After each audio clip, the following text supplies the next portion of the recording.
Hello, what's up guys? Magandang araw po sa inyong lahat. Ito meron tayong i-share sa inyo ngayon na isa sa issue ng mga NMAX regarding doon sa ABS system ng isang NMAX scooter na na-experience namin sa Cycle Care Motor Shop or sa shop namin na dinala ng kaibigan namin yung motor niya pagmamay-ari ni Idol Oliver dyan sa Larasabal, Barangay San Roque, Larasabal. Yung experience niya sa NMAX niya, lumabas yung ABS at hindi nawawala yung sign doon sa dashboard. Kaya dinala niya yung motor niya sa Cycle Care at chinik agad ng team namin. Kaya binaklas agad nila yung cover at tiningnan. Pero iniwan lang ito ng mayari dahil si boss idol natin dyan ay mayroon din siyang sariling trabaho. Kaya pinagkatiwala niya yung motor niya sa amin. Inayos agad ng team namin. Chinik yung buong ABS system. At ito ang pag-uusapan natin ngayon.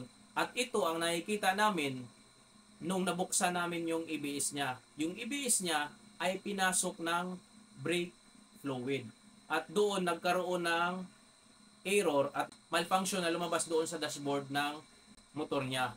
Kaya po ito ipapakita sa inyo para magkaroon kayo ng idea na pagka naka-experience kayo ng ganito, ay dalhin nyo na sa pinakamalapit na motor shop o kung sino man yung marunong gumawa ng ABS system ng isang NMAX at huwag nyong patagalin dahil pag tuluyang nasira ang ABS system ng isang NMAX ay napakamahal po nito.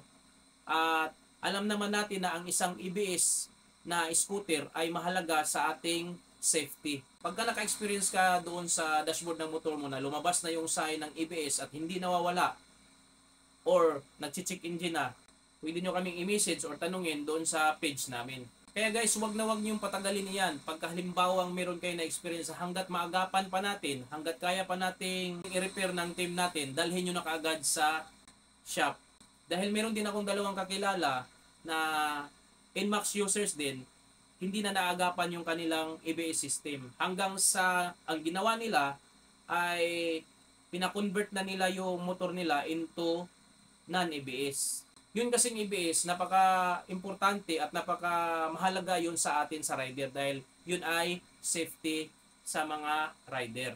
Kaya guys, halika silipin natin kung ano ang nakikita namin nung binaklas namin yung ABS ni Boss Idol Oliver. So, ito na siya.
Kaya guys, kung may natutunan ka sa shinare ko ngayon sa inyo, sa video ko na to, paki-like and share and follow my YouTube channel.